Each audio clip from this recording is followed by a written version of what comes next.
To your channel. আজকে দেখে নেব যে 2024-এর জুলাই আগস্টের মধ্যে মোটামুটি কোন এক্সামগুলো টেকনিক্যাল ব্যাকগ্রাউন্ড থেকে কোন এক্সামগুলো তোমরা পাবে বা কোন রিক্রুটমেন্টগুলো তোমরা পাবে সেগুলো একটু আলোচনা করে নেব। আর WBPSC জেই যে রেজাল্ট সেটা নিয়ে আমরা আলোচনা লাস্টে করব।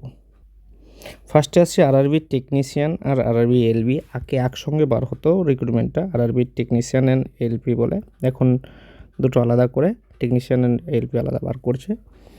তো LP already form fill up শুরু হয়ে গেছে, শেষ হয়ে গেছে, তোমরা জানো।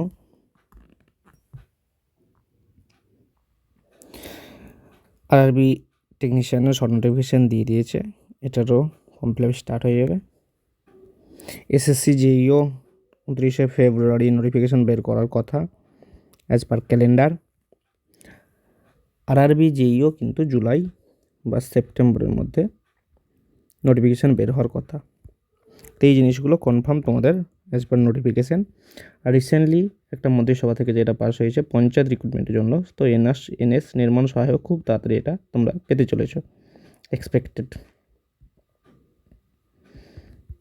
Before August.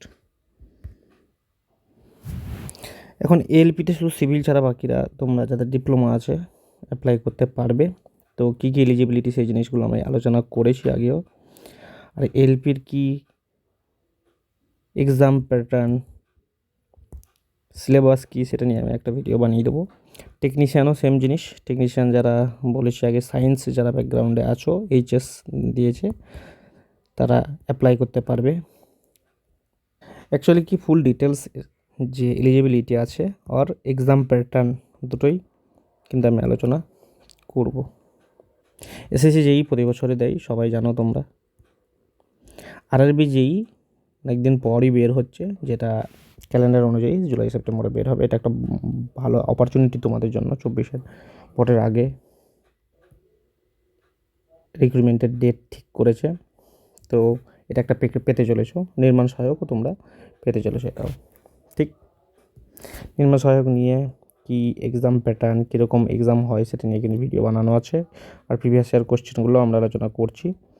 সিরিজটা কন্টিনিউ থাকবে, একটু কাজের চাপের জন্য কন্টিনিউ করা হচ্ছে না। আরআরবি জেইও ঠিক সিলেবাস কী হবে, এক্সাম প্যাটার্ন কীরকম হবে, কি পড়তে হবে কি না সেটা নিয়েও আমরা ব্রিফ আলোচনা করে নেব। প্রিভিয়াস ইয়ার কোশ্চেন পেপারও আমরা আলোচনা করব চ্যানেলে, ঠিক আছে। আরআরবি টেকনিশিয়ানও প্রিভিয়াস ইয়ার কোশ্চেন পেপারও আমরা আলোচনা করব ধীরে ধীরে। সেম এলপিও প্রিভিয়াস কীরকম কোশ্চেন আসে কি না সেই জিনিসগুলো নিয়ে আলোচনা করব। এখন সবথেকে মেজর ইস্যু হচ্ছে যে পিএসসি জেই 2022 রেজাল্ট এখনও পেন্ডিং। এই জিনিস নিয়ে আমরা একটু আলোচনা করে নেব। অ্যাজ পার লাস্ট পিএসসি অভিযান যেটা বলেছিল যে ফেব্রুয়ারির সেকেন্ড উইকের মধ্যে যে ফাইনাল অ্যান্সার কি ইলেকট্রিক্যালের সেটা পাবলিশ করবে, তার 2 উইক বা 3 উইক মধ্যে যে ইন্ডিভিজুয়াল মার্কস যেটা সেটা কিন্তু বার করার কথা তাদের হিসাবে, পিএসসির হিসাবে। তাহলে এন্ড অফ ফেবের এন্ড অর মার্চের ফার্স্ট উইকের মধ্যে বের করার কথা। বাট টিল সেকেন্ড উইক কিন্তু ফেব্রুয়ারির সেকেন্ড উইক কিন্তু পার হয়ে গেল। এই সেকেন্ড উইক পর্যন্তই দেখছিলাম যে রেজাল্ট যেটার অ্যান্সার কি সেটা দিচ্ছে কি না, বাট সেকেন্ড উইক পার হয়ে গেল, এখনও পর্যন্ত কিন্তু কোনো আপডেট নেই, ঠিক। এরকম চলতে থাকলে ফেব্রুয়ারির লাস্টে বলেছিল যে ইন্ডিভিজুয়াল মার্কস দেবে বলেছিল, সেটা মনে হয় না যে মার্চেও আপডেট করবে কিছু। একটা সাবজেক্টের ইলেকট্রিক্যাল যেটা বলেছিল যে রিভাইসড অ্যান্সার কি, একটা সাবজেক্টের রিভাইসড অ্যান্সার কি বার করতে এত টাইম জেনারেলি লাগে না। সে 100টা যদি চ্যালেঞ্জ করে তবুও। এখন যদি মেলও করো, মেলের কোনো রিপ্লাই পিএসসি থেকে দেয় না, মেল ইগনোর করে। এখন জেনারেলি তোমাদের রেজাল্ট যদি তোমরা খুব তাড়াতাড়ি চাও তাহলে তোমাদের ফিজিক্যালি সেখানে দাঁড়াতে হবে, যেতে হবে, পিএসসি অভিযান করতে হবে তোমাদের টেকনিক্যাল ব্যাকগ্রাউন্ড থেকে। জেনারেলি কী হয় বলো তো, আমাদের দেশে একটা ইলেকশন হলে তার রেজাল্ট 4 দিনে বার করে দিতে পারে, কিন্তু একটা এক্সামের নয়। অ্যাকচুয়ালি গভর্নমেন্ট চেষ্টা করলে সব কিছুই পারে। ঠিক সেম জিনিস যদি এরকম হতো, আজকে তোমরা ভোট দিচ্ছ, যেমন এক্সাম, রিক্রুটমেন্টের এক্সাম হয়, এক্সাম হলো একদিন, ঠিক 1 বছর পর রেজাল্ট দেয়, যেরকম 1 বছর পর রেজাল্ট দেয়, 1 বছর পর কাউন্টিং হলো, তারপর 1 বছর পর আবার ইন্টারভিউ হয় 6 মাস পর, সেরকমভাবে তারপরে যদি রেজাল্ট হয়, এরকম জিনিসটা হয়, তখন নেতারা বুঝবে যে জিনিসটা কি হয়, একজনের উপরে কি চলে। এরকম অনেক ক্যান্ডিডেট আছে যারা কি এক্সাম ভালো হওয়ার জন্য অনেক কোম্পানিতে জব করছিল, তারা ছেড়ে এখন ঘরে বসে আছে, যে ইন্টারভিউ হবে, তারপর ফাইনাল লিস্ট হবে, তারপর জয়েন করবে, তাদের কী অবস্থা। আর অনেকে তো এরকম আছে দুই ভরসায়, যে যারা এক্সাম দিয়ে এখন কি করবে, ঘরে বসে থাকবে না জয়েন করবে কোনো প্রাইভেট কোম্পানিতে। এই যে 22-এ রিক্রুটমেন্ট হচ্ছে, 23-এ এক্সাম হচ্ছে, 24-এ রেজাল্ট দেবে, তারপরে ইন্টারভিউ হয়ে 25-এ জয়েন করবে, এই যে 3 ইয়ার্স যে গ্যাপটা হয়, সেটা একটা ক্যান্ডিডেটের কাছে অনেক বড় ব্যাপার হয়ে যায়। 3 ইয়ার্সের মধ্যে অনেক কিছুই হতে পারে না। ইউপিএসসির মতো জায়গায় সেখানে এক্সাম কন্ডাক্ট করে জয়েন করে দিচ্ছে 1 ইয়ার্সে, তাহলে এখানে কেন নয়? সেটা স্টেট গভর্নমেন্ট চাইলেও সেটা করতে পারে, সেটা বিহার প্রমাণ করে দিয়েছে। দেখো, বিহারের টিচিং রিক্রুটমেন্ট 1 লাখের মতো রিক্রুটমেন্ট উইথিন 6 মান্থে কমপ্লিট করিয়ে জয়েনিং করিয়েছে। 1 2 3, এখন টিচার রিক্রুটমেন্ট 1 হলো, টিচার রিক্রুটমেন্ট 2, এখন টিচার রিক্রুটমেন্ট টিয়ার 3 চলছে। এক্সাম নিয়ে রিক্রুটমেন্ট যে নোটিফিকেশান দিচ্ছে, তার 6 মান্থের মধ্যে সব কিছু কমপ্লিট করে দিয়েছে। পাশেরই স্টেট। বিহার নিয়ে তোমরা ট্রোল করো যে বিহার ছেলে এখানে কী করে জব পেতে, বাট ওদের স্টেটে দেখিয়ে দিচ্ছে যে 6 মাসের মধ্যে জয়েন করানো যায়।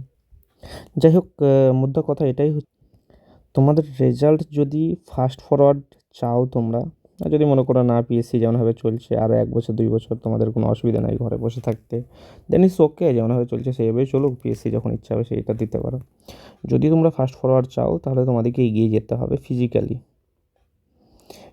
ওখানে প্রেজেন্ট থাকতে হবে। কী জিনিসটা হয়, পিএসসি অভিযান টভিযান হলে কী হয়, নন টেকনিক্যাল ছেলে বেশি হয়, টেকনিক্যাল সবাই কমেন্টে বলবে যাবে যাবে, অ্যাকচুয়ালি দেখা যায় 10 থেকে 12 জন ছেলে ওখানে হাজির হয়, তো কে তোমাদের কথা শুনবে? ভাই সবাই ভয় পায়, গভর্নমেন্ট নিজেই ভয় পায় মাস প্রোটেস্টকে, তো এই 10-12 জন কী এমন এসে যাবে? যতক্ষণ পর্যন্ত তোমাদের প্রোটেস্টটা মাস না হবে, তখন পর্যন্ত কোনো জিনিস পজিটিভলি পাওয়া মুশকিল আছে। আর এটা হচ্ছে গোল্ডেন অপরচুনিটি, এই টাইমটা কেন বলো তো, সামনেই ইলেকশন, আর ইলেকশন ভাই প্রত্যেক 5 ইয়ার্স পর আসে, একবারে আসে না কিন্তু, বিধানসভায় হোক লোক, তো এই টাইমটা না best time to protest for your self. যাই হোক, আমার কি এসে যায়, আমি তো ভাই বিন্দাস জব করছি, তো আমার কি এসে যায়। কিন্তু যদি যতই হোক, আমিও তোমাদের এই জায়গায় আমি নিজেও ছিলাম, আমিও একটা অ্যাসপিরেন্স ছিলাম, যখন আমিও বুঝতাম তোমাদের যে পেন, যে কষ্টটা, সেটা আমিও জানি, ওই জায়গায় আমিও ছিলাম, লেট করেছিল সে জিনিস হয়, সে আলাদা যে আমি তার আগে ডব্লিউবিএসসিডি সেলে পেয়ে গেছিলাম, ওখানে জয়েন করে 2 বছর জয়েন করে 2 বছর জব করার পর এখানে জয়েন করেছি, বাট আমিও অ্যাসপিরেন্স এক টাইমে ছিলাম, তো জানি যে রেজাল্ট কোনো সময় বার করলে যে কত কষ্টটা হয়, লাইফের অনেক ডিসিশনই ঝুলে থাকে, যেটা তোমাদেরও হচ্ছে। অ্যাকচুয়ালি সবাই কী বলো তো, গদি ধরে রাখতে চায় অ্যাকচুয়ালি, জানো, সবাই কেউ ইয়ং জেনারেশনের উপর কেউ এতটা জোর দেয় দিচ্ছে না। একজন তো ভাতা দিয়ে ভোট পেয়ে যাচ্ছে, আর একজন তো হিন্দু মুসলিম রিলিজিয়াস নিয়ে ভোট পেয়ে যাচ্ছে, তো কী দরকার কারোর ইয়াং জেনারেশনকে ভেবে, গদি তো থাকছে রে ভাই, আলটিমেটলি পাওয়ারটাই ঠিক চাই সকল। একটা টাইম ছিল বিফোর 2012, সিএমই ই, এগুলো কি কোর যে সাবজেক্টগুলো ছিল, সেগুলো একটা ভ্যালু ছিল, প্রাইভেটে প্রচুর স্কোপ ছিল।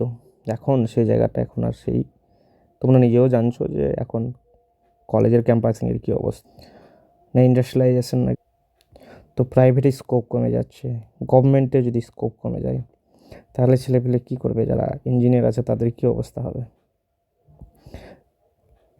প্রত্যেক বছর তো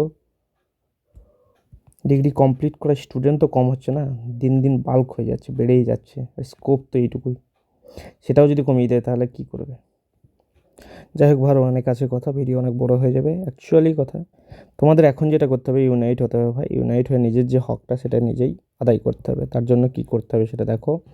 আমার চ্যানেল সবসময় তোমাদের সাথে আছে, চ্যানেলে অলওয়েজ আমি তোমার সাথে আছি, তোমাদের সাথে আছি। টেলিগ্রাম গ্রুপ আছে, টেলিগ্রাম গ্রুপে জয়েন করে তোমরা তোমাদের নিজের কথা বলতে পারো, কী চাও বা কীভাবে সলভ করতে হবে বা কবে তোমরা ইউনাইট হবে, এই জিনিসগুলো নিয়ে আলোচনা করতে পারো। কমেন্ট সেকশনেও জানাতে পারো। সব যত টেকনিক্যালি যে চ্যানেলগুলো আছে তাদের যদি ইউনাইট করতে বলো, স্টুডেন্টদের যদি ইউনাইট করতে পারে তাহলে অনেক বেটার হয়। সেই জিনিসটা তোমাদের দেখতে হবে। চলো, গুড নাইট, সবাই ভালো থাকো, সুস্থ থাকো।